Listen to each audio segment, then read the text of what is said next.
E a finalidade da ironia é exatamente levar o ouvinte a fazer ele mesmo, por dentro, uma pergunta que, se lhe fosse apresentada de modo explícito, talvez provocasse a resistência ou enrijecesse mais ainda na sua posição. Quando nós lemos, por exemplo, os diálogos de Platão, uma leitura superficial, às vezes, pode-se levar a interpretar aquilo como se fosse uma argumentação em torno de um tema, quer dizer, se propõe uma pergunta, um lado diz uma coisa, outro lado diz outra, e há então uma troca de argumentos. Mas isso é apenas a superfície da coisa. Num extrato mais profundo de leitura, você descobre que o que Sócrates está tentando fazer não é vencer uma discussão ou provar alguma coisa, mas levar o seu ouvinte a perceber alguma coisa. Por exemplo, esses dias eu estava lendo ali no Eutífron, quando Sócrates se encontra com Eutífron na rua, na frente do tribunal, e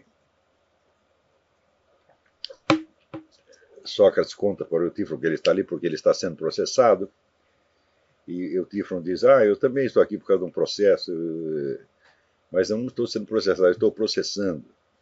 Né? Estou processando meu próprio pai. Estou processando meu próprio pai por homicídio.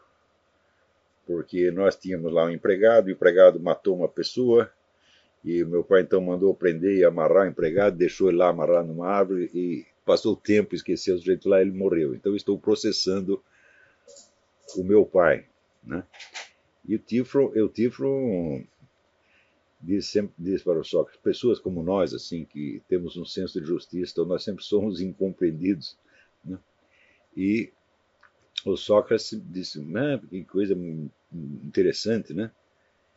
E, evidentemente, o Sócrates desejaria mostrar ao Eutífron que pode haver alguma injustiça no que ele está fazendo também, tá certo? Mas ele não diz isso diretamente, ele não passa um sabão no Eutífron, né? Ele o elogia em termos ambíguos.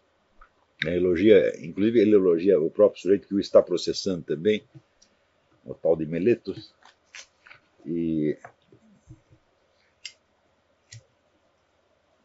mas em termos ambíguos, que nós diríamos tão irônicos. E a finalidade da ironia é exatamente levar o ouvinte a fazer ele mesmo, por dentro, uma pergunta que, se lhe fosse apresentada de modo explícito, talvez provocasse a resistência ou enrijecesse mais ainda na sua posição. No caso de Eutífron, Sócrates não consegue de maneira alguma mostrar que Eutífron não tem o mesmo senso de justiça que ele, que se trata de coisa completamente diferente.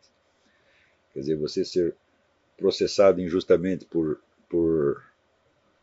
sob a acusação de estar corrompendo a juventude, e você processar o próprio pai por um suposto homicídio, não são atos morais do mesmo gabarito, do mesmo valor.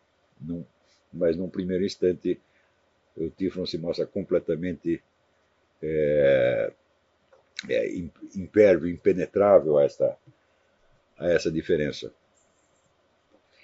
Então, logo em seguida, depois, o diálogo toma o rumo de uma troca de argumentos em torno da questão de se o que os deuses determinam é bom porque vem dos deuses, ou ao contrário, eles o determinam porque é bom. Essa é uma questão que pode surgir na esfera da argumentação e que, por mais que você desenvolva a arte lógica, você não chegará a uma conclusão jamais. Tá certo? Então, como nós poderíamos responder uma coisa dessa se na própria formulação já vem a ideia de projetar sobre a constituição, sobre a natureza dos deuses, a distinção que nós fazemos entre o que em português nós poderíamos dizer o bem e o bom, aquilo que é é certo, etc. E a pessoa, o ente que é bom. Se as coisas pudessem ser boas, independente de uma entidade supremamente boa que infundisse nelas a sua qualidade, então o bem seria exclusivamente uma qualidade que está anexada a certas coisas, certos atos são bons, certas coisas são boas e outras são más. E o bem, nesse sentido, não teria substantividade alguma, ele simplesmente não existiria enquanto tal. É isso. Então, a própria formulação da questão, ela reflete, vamos dizer, uma maneira totalmente abstratista de colocar as coisas. E quando Sócrates aceita discutir as coisas nesses termos, desta maneira, por esse processo argumentativo, ele sempre o faz ironicamente. Quer dizer, Sócrates, no fundo, ele não acredita neste método de argumentação. E por isso ele usa o método de argumentação como uma aparência para, vamos dizer, uma investigação mais profunda, de ordem meditativa, à qual ele está convidando os seus interlocutores. Né? Ou seja, em vez de apenas aprimorar a arte da argumentação e da prova, ele está usando a arte da argumentação e da prova como uma espécie de camuflagem ou de isca para levar as pessoas a se examinarem a si mesmas e buscar a verdade no fundo da sua memória, em vez de buscar-se no simples resultado de, vamos dizer, uma troca, de um confronto de proposições.